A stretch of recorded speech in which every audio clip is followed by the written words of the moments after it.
I pledge allegiance to the flag of the United States of America and to the republic for which it stands, one nation under God, indivisible, with liberty and justice for all. All right. Now we have a pretty full agenda here. Any changes, proposals?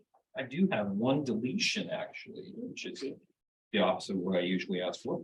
Under new business, letter B, policy 2410, we can eliminate that. Mr. Henry and I had a conversation today and he has clarified his views on that policy. He likes it as it stands. Okay. Striking B. Any other requests, comments?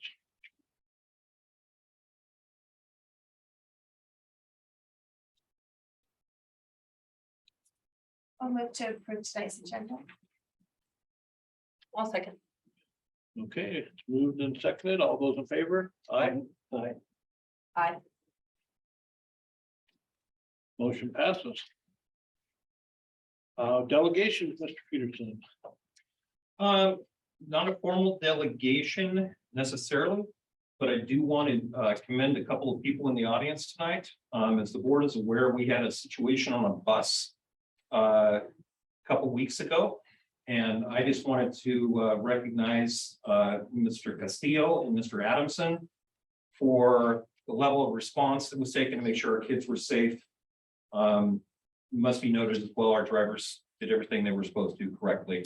But I wanted to publicly acknowledge them since they were here tonight. They went above and beyond, but did everything but look. So kudos to them.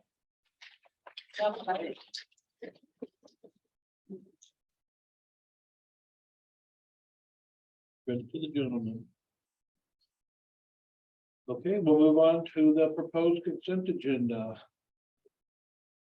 Any comments or questions?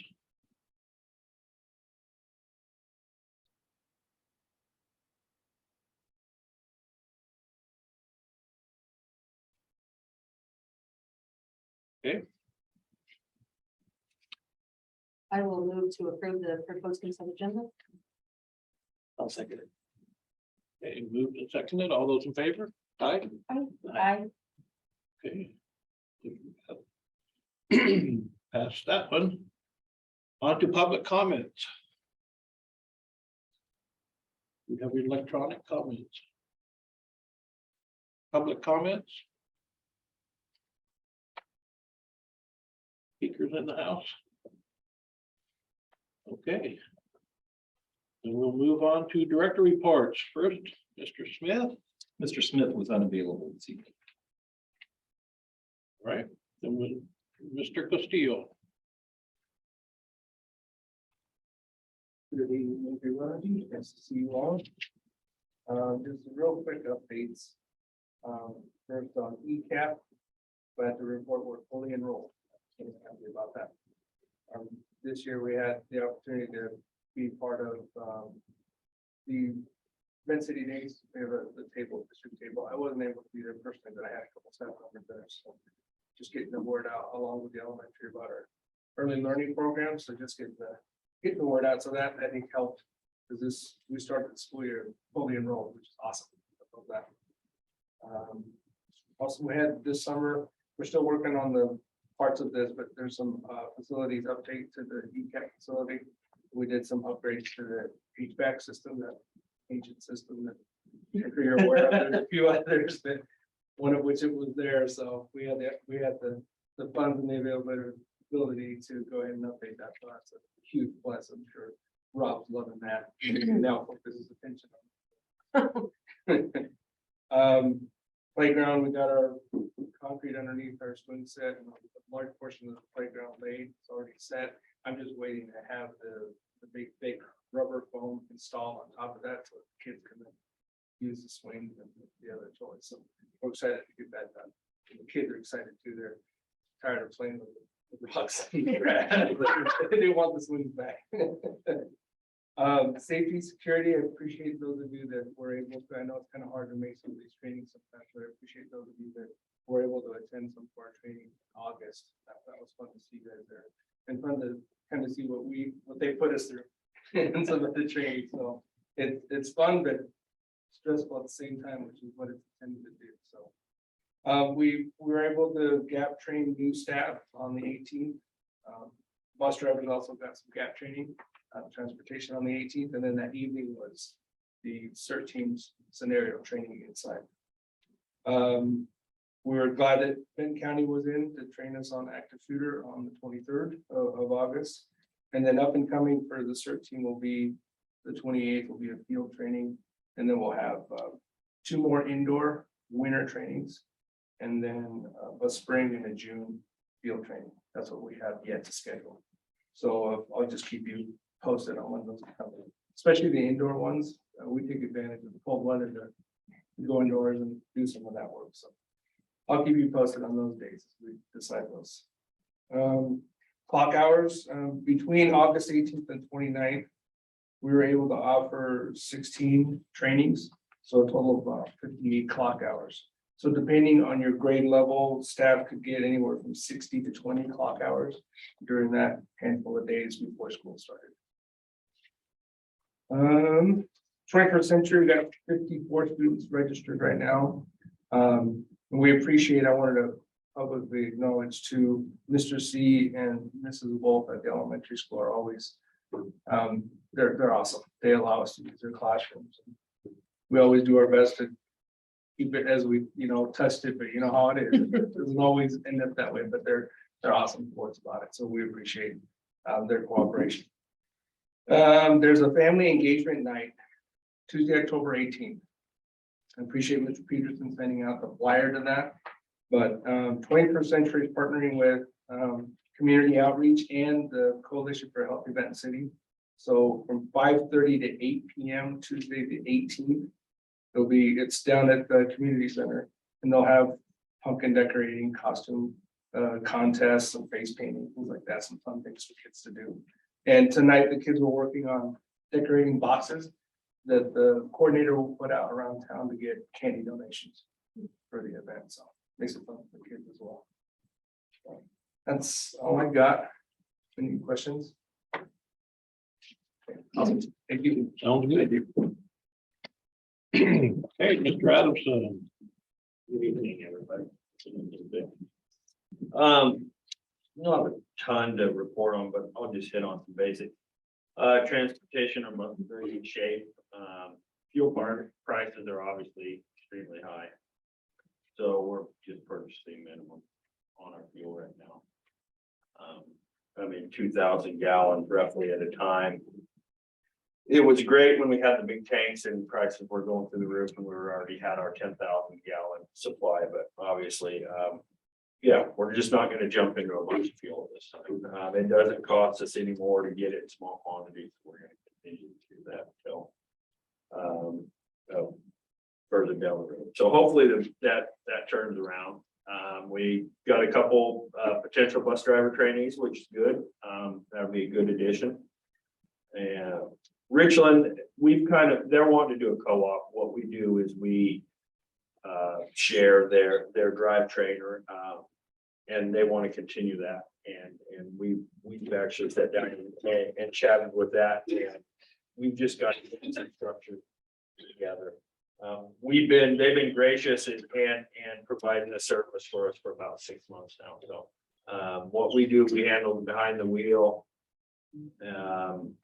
They evaluate, they do the class work, and once they feel like they're ready, they set up the testing and go from there. So like I said, it's worked out really good. So we'll have just visit look over what they provided, just make a decision, make sure that it works for us as well.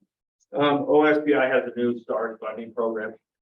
So I'm moving a lot of data over to that. We've got our funding report due here within a month. So That's for facilities. Not facilities, just the dark. Transportation. I mean, because you have to route all your bus routes, all Okay. that. They've had the old, Firefox or some program they're no longer using, which. So we went through their new system and it's pretty nice. You gotta learn a few things, but, definitely an upgrade to their system, so that's good. Grounds, mid-season with fall sports, that's going pretty good. You know, obviously we're fall, winter, prepping equipment and really just equipment. The new equipment we've got and the practices and our practices just streamline our program really. We're trying to get the final commitment on the last of our replacement equipment in order to finish our surplus that we approved back in midsummer. Obviously, everybody deals with it. Just trying to make sure that we'll have the proper equipment in place before we get rid of the stuff we have, even though the stuff we have is not ideal, obviously that's why we're replacing it, but it's better than nothing, so. Custodial crew, you know, we've got a newer crew, they're finally seem like they're hitting their stride and getting in the groove and learning their new areas and what they need to get done. And obviously, maintenance, Rob's there's always a ton to do, but we seem to be keeping our head above water, so things are good. So. Any questions? Do you have like a subcontractor on tap in case you need to help Rob, somebody you Yeah, know? yeah.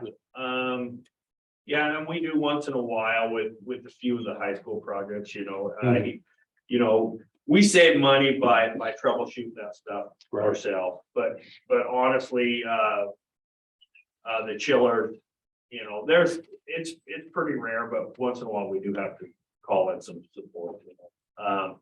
The NPR heating system there last spring, we needed some assistance on that. Just in case 4 things break at once. Yeah, you know, we try to keep it at a minimum. That's how we can keep our budgets heading in the right direction. So do you have a contract for diesel fuel for the high We go off school? state procurement price. Okay, so I mean, whatever, before we could purchase through Con-El or, you know, they gave us a great price. Everybody beat when prices were down, everybody beat state procurement price. So then we hustled around, but now, I mean, obviously everybody will quote you the same price just because the prices are so high. So, Right. so we'll do the same thing with our fuel here at the high school at the boilers. I wish we had natural gas, but. yeah. So we'll obviously, we'll keep sufficient amount in there, but just monitor it. I just wondered if you had some kind of advantage. Yeah, I mean, I checked, honestly, with the little bit that we bought, I mean, I was checking procurement prices, there's pop up on my screen, I watch the prices, Mhm. try to get it on a good list, but Right. anyway, so, any other questions? Thank you. Thanks, Dan. No, Dave? No, he emailed at 5:30. He's got a sick family member. Okay, He was trying to get to a doctor. we'll move to Mr. Hahn. I think it's nice to see everybody. I just wanted to say that the grants that I wrote up over the school year totaled over $2 million, and about 250,000 of that was in competitive grants. And just as an FYI, 4 of those grants help pay for my salary, so it frees up some more levy money in state dollars to help pay for other kids, other things for kids. So at the end of the school year last year, our grant with Benton County would have been completed. That grant is one that Mr. Lloyd applied for in 2016. And it's called the County of Benton City Crime Prevention Grant. It's funded by the Taxpayer Sales Tax Initiative. And the county oversees the distribution of those funds, and contracts are given out in 2-year increments. In May, the county made a request for proposals where all grant recipients and those making requests had to present to the county commissioners their proposals for funding. I brought along Mr. Tovar, who's the face of that program, and he helped me present. He shows that he helps students through the program for the commissioners. And together we made our case for our program and why we should continue it. A month after we presented, we were told that the request was being funded. And the district was awarded funds for fiscal years 2023 and 2024 in the amount of $89,000 years. So I was extremely excited and happy to get that grant. It helps kids and helps pay for part of my salary along with Mr. Tavares. So, also wanted to let you know about our prison repair grant. I know Dan had that taken care of, and we've got our fire suppression system installed. I also need to let you know that our highly capable plan is going to be coming up here pretty soon, probably next board meeting. We'll need your approval. And together with Mrs. Zavala, we are submitting our title grants to OSPI for approval. The state has moved toward a different software program called EGMS. It's educational grant management system. And all of the title grants are submitted together to OSPI. And we should have those hopefully end of this week. Our learning assistance program grants have been approved as well. All of them you're reporting for last year has been done. I am continuing to look at all available grants to help the district stay on top of all funding opportunities, so we continue to serve students in the best possible way. We're looking forward to having another great school year. Appreciate it. Mr. Hunt, I just want to thank you for helping with you helped with finding grant funds for a new reading curriculum too, correct? Yes. Yes, thank you so much for that. Yes, And then has the transition to Power School affected, or has it helped, like from your position? Is it? Well, it's a lot Is easier, it I good? think, and reports are easier to come by and find. I think that's one thing I appreciate about ours. Yeah, I think it's a good transition for everybody. I've heard one bad thing. Good to hear. I was hoping it would be helpful for your data too. So, Yeah. Thank you. Ms. Zavala, how are you today? I'm good. How are you guys? Good. Here's my report.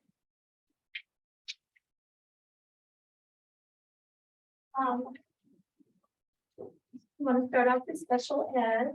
Our count, we finalized our October count today, and we're at 170 students. Compared to last year, we're about 11 students short than we had last year.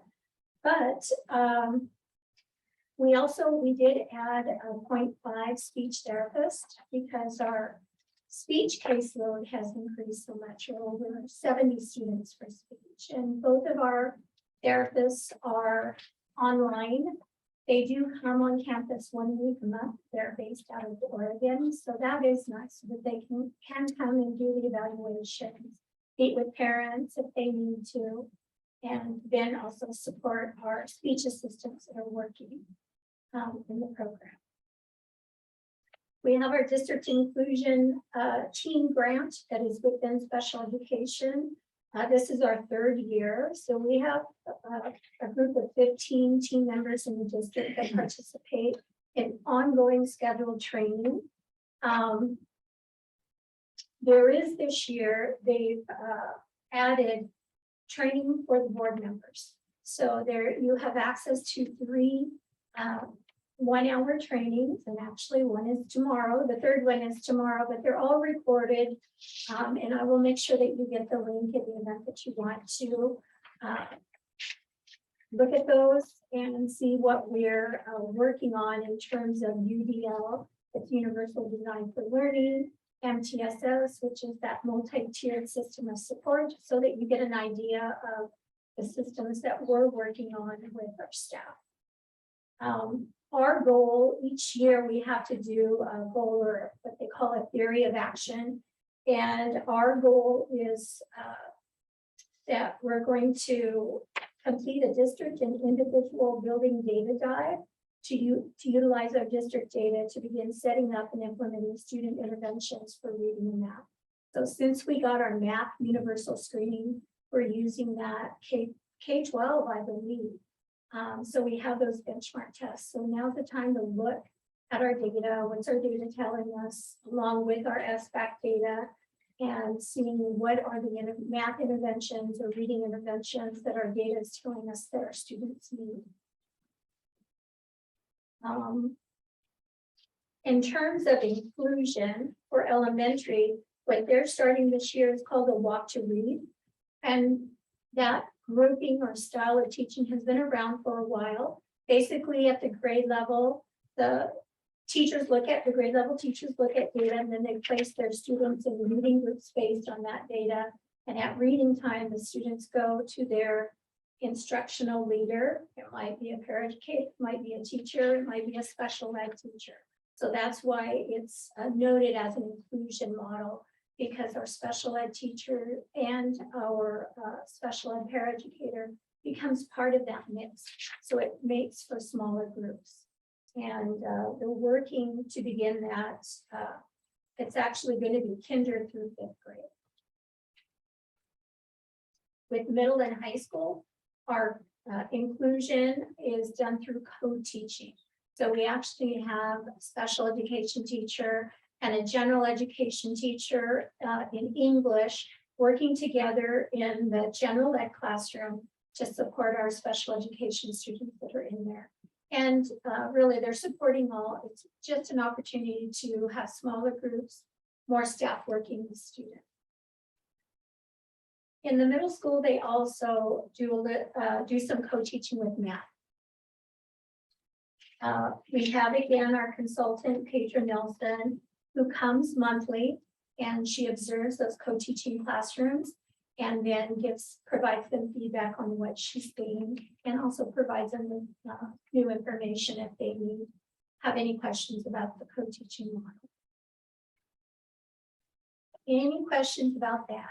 Please feel free. There's a lot of information, so feel free to email me or call me if you have any questions about any of this. So for our migrant education program, we're servicing about 210 students. In the grant, we have to specifically say how many students are we going to work with what staff, and how many, in what area are we going to work with them? Math, science, credit retrieval, or math, English, credit retrieval. So at the elementary, we've designated 50 students. We have 25 primary, 25 intermediate, and we service either in reading interventions or math interventions. And this year, what we've done is we have 2 ELL specialists now at the elementary. So we've taken 0.20 of their salary and funded them out of migrant.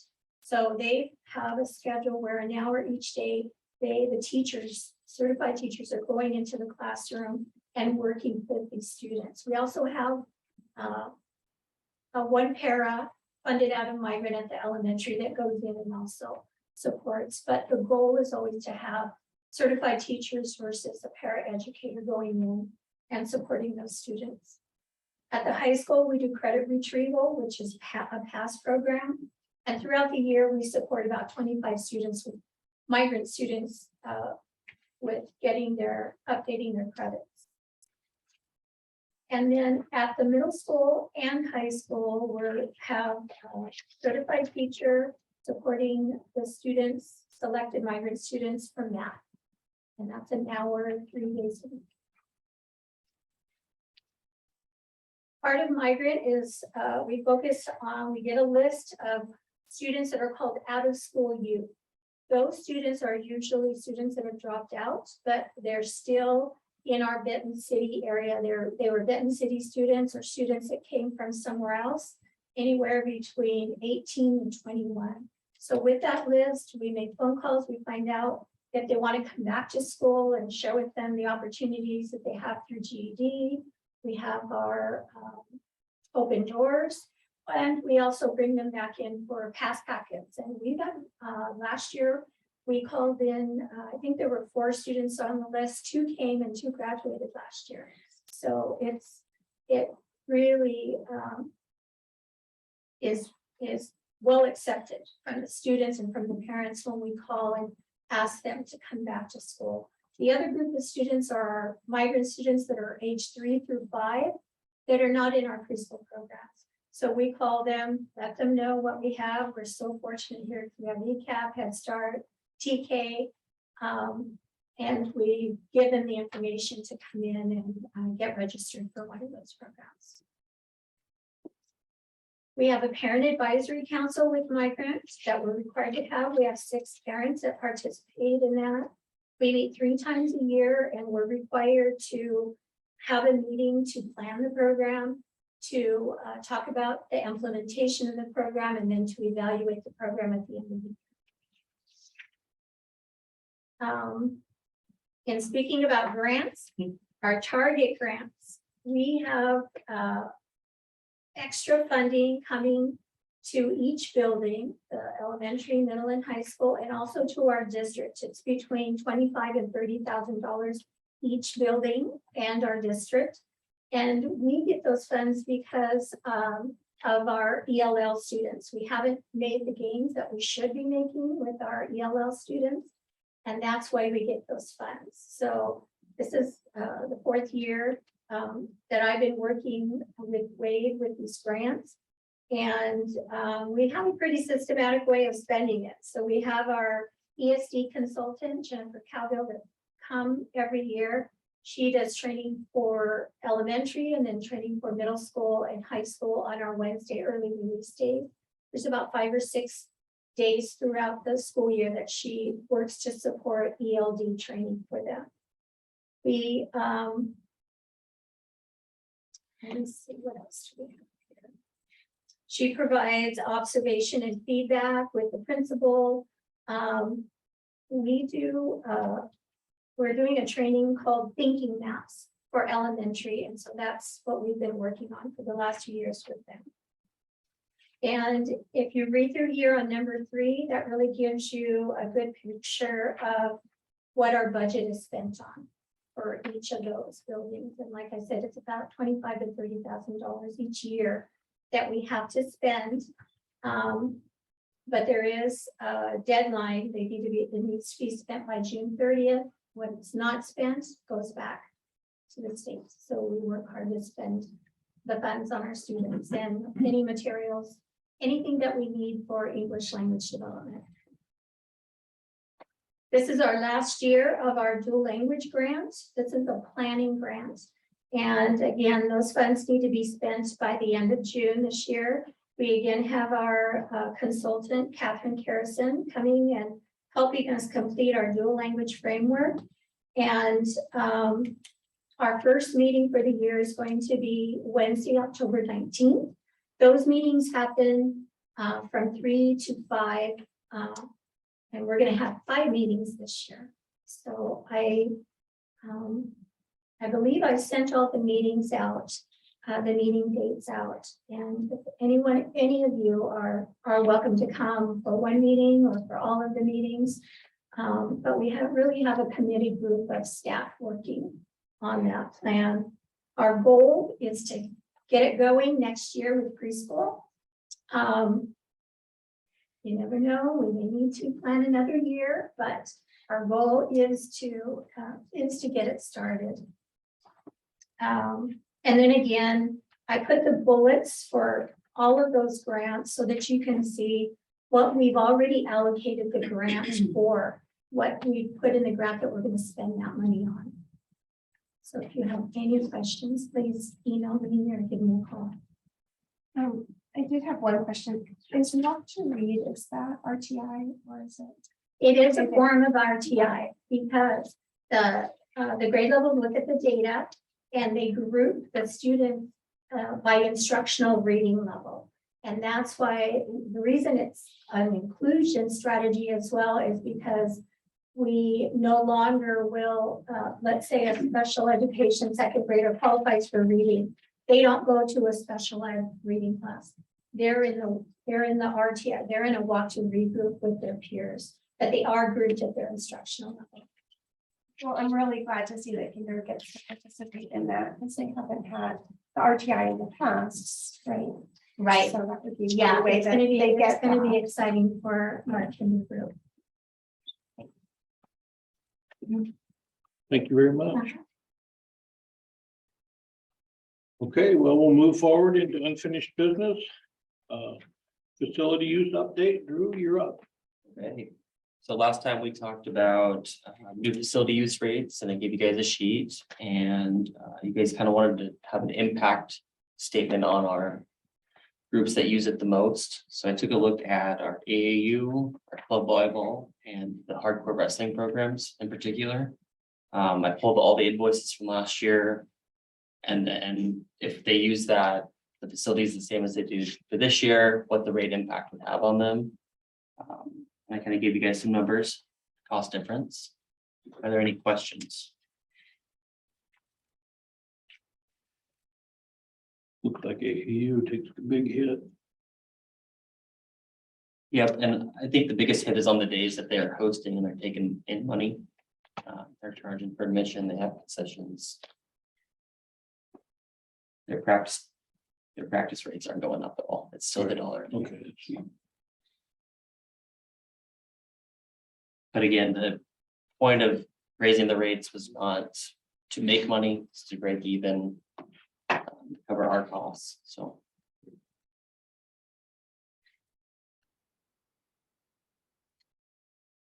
I'm just concerned about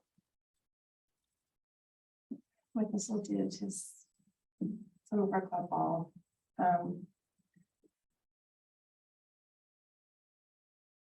just know they're not getting the numbers of IB students to get this discount. And it's just hard. I would like us to consider going to 50% instead of 80% if possible. And I also would like us to consider if they can't reach that, whatever percentage we decide, that we have some sort of incentive for them.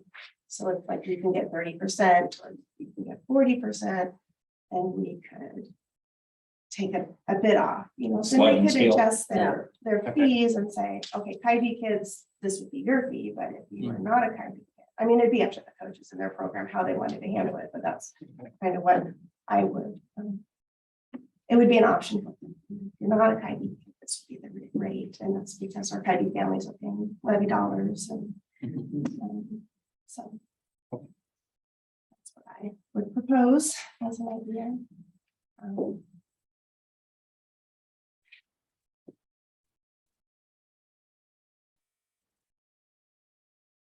And we are significantly cheaper than any other school in the area. But yeah, I do That's understand, good to I hear. do understand the That's good to concern. hear. They're charging, what we're charging for a day, they're charging per hour, so. It's a big difference. They I have, just see that they're, you know, they're. For like the club volleyball, their major impact is gonna be on their practices. If they, Those are days that they're not taking in money. So. if they have a significant amount of Kybe kids, then, you know, we don't mind Mhm. subsidizing. But I do think we need a good process where they're turning in rosters with their addresses. In order to get that discount, they should have to provide that.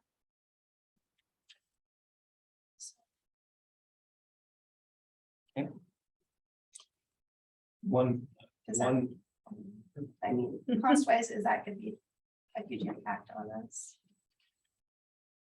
just depends on how long they're in there for practice, I guess. If they're in there all day, then that's one thing. If they're in there for 2-3 hours, that's another. So I guess I don't know how long they practice for.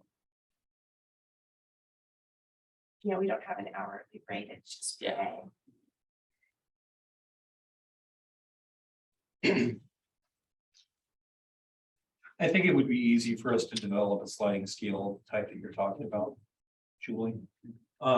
You know, we purposely stayed out of the policy end of this and looked more at the procedural end of this. It is within the board's authority, though, if you would like me to. We could do a proposed revision for 4260, which is the use of school facilities. because one of the things we're working under is under, and this was just, I apologize, this is just something I thought of. But under 4260, one of the statements that it's made that we've been working through is when facilities are used outside of regular school hours, blah, blah, blah. They will be charged to recoup those costs. At the next board meeting, we could put a revision in there. Will be charged to recoup those costs with a qualifier. Meaning technically right now under board policy, we are charged with recouping the total cost. We could put a qualifier in there or have a further discussion if the board wishes to consider a revision to that, which means that we'd have a little bit more freedom to interpret board policies. It's rather clear. So I'd be more than happy to put a full review of that statement and that policy if the board deems it necessary. What I don't want to see happen is have the district set upon an amount that then doesn't recoup the costs. As it is currently written, we could be in conflict with our own policy. And so that would be, if this were a staff meeting, I'd be kind of saying I'm lobbing a softball to see if we can keep board policy consistent with what we want our procedures to be, while also taking into mind what Julie is talking about as far as a potential sliding scale.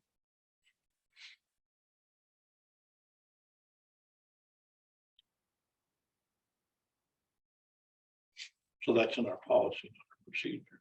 That's in policy where it says we'll recoup, that we will charge to recoup the costs.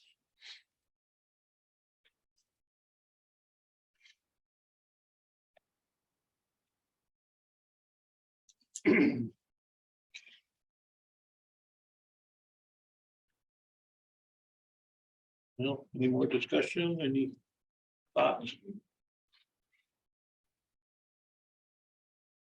Do you need anything from us tonight? Can we No, and that's- continue this discussion and Correct. we'll keep lobbying back and forth. Correct. Absolutely. That's the beauty of public board meetings. That's exactly what these types of items are meant to do, is to gather as much input as possible before making a decision. But while again, in the policy, you charge me with making the procedures, which Drew and I are working on. I also don't want to unwittingly or knowingly violate our own policy 4260. So I think it'd be a good discussion to have. And then we can bring 4260 onto the agenda, Let's do which that. would allow us to make changes as an agenda item. Or you can still vote not to change it at all. But that'll give us some time to work on that. Let's bring that one up next board meeting. And we'll look and see what wordage, verbiage, whatever.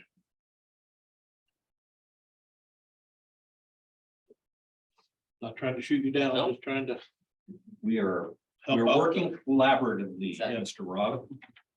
Help out those that help our kids. Thanks, really care about those programs. Absolutely.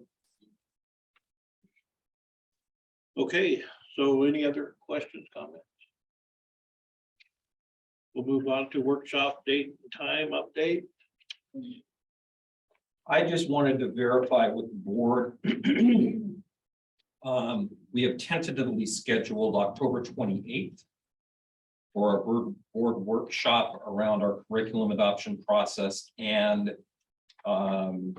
financial impact of the levy rate and length. And I just want to confirm 12 o'clock on October 28th. If that works for everybody, we will go ahead and finalize that. Good for me. Okay.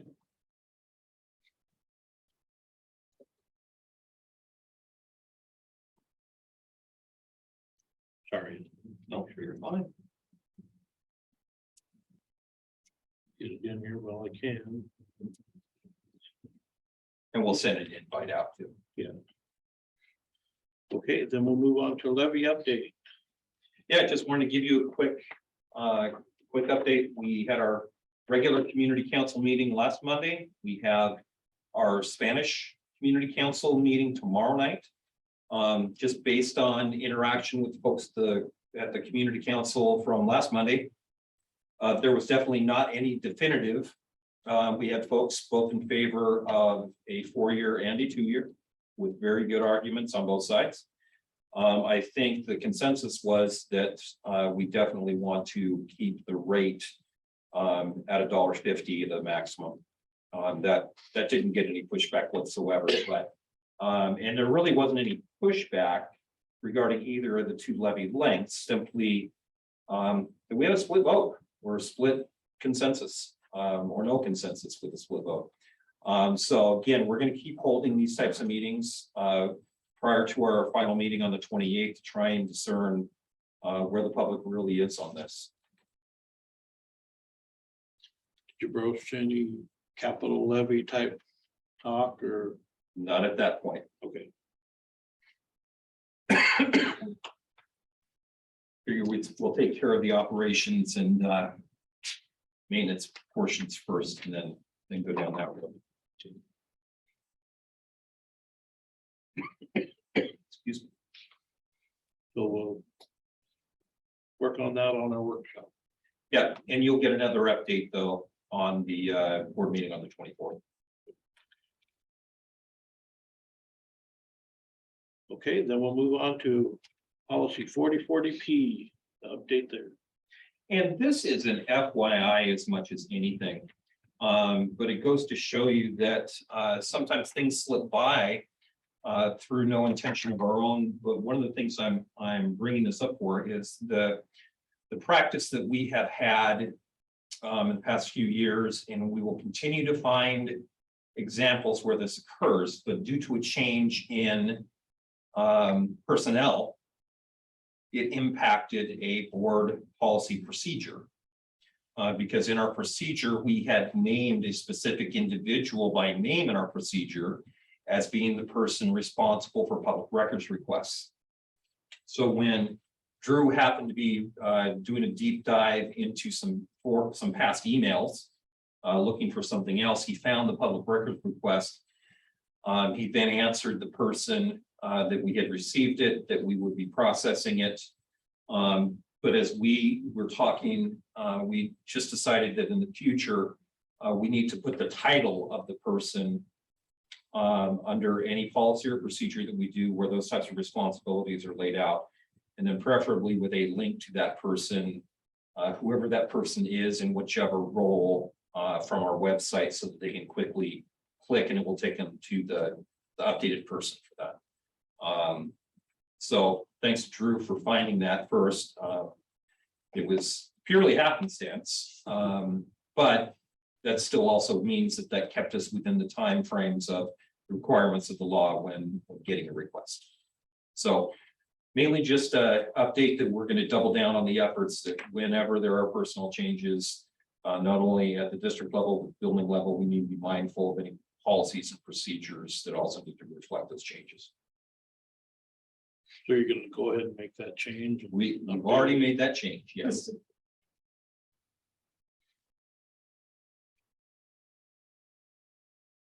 Right, well, it's not on the website. It's under the policy though. All righty, enrollment update.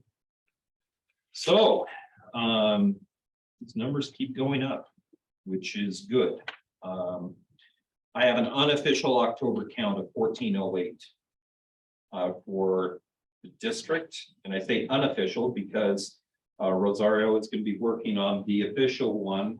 She told me today on Wednesday, but I asked her to ballpark it for me. She gave me 1408. So if that's a ballpark, I'd say plus or minus a solid 10 in that number is probably more along the ballpark line. But either way, it really does match up well with where we ended last year.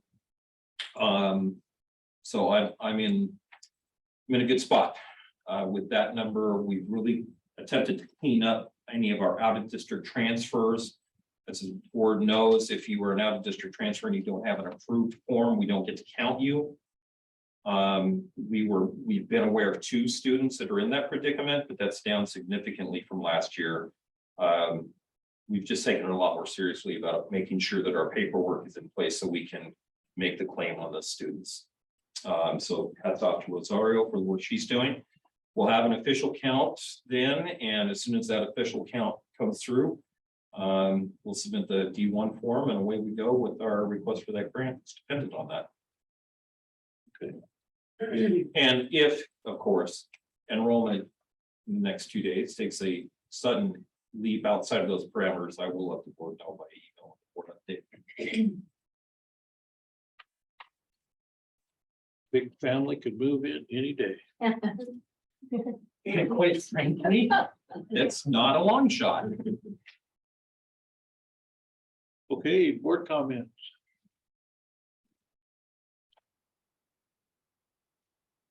No complaints. Well, thank you to Dale for taking over the voting at that legislative. What was that called again, Dale? Assembly for Boston. General Assembly. General Assembly. Appreciate you spending, it was a good full 2 days, so thank you for doing that. Luckily, you can do it by your phone. It's a good thing. I'm glad school's in and everybody's happy. Trying to. Okay, well, with no board comments, then I guess we will move into executive session pursuant to RCW 4230, with personnel matters. 50 minutes with no business to follow. Thank you for coming and presenting and all that.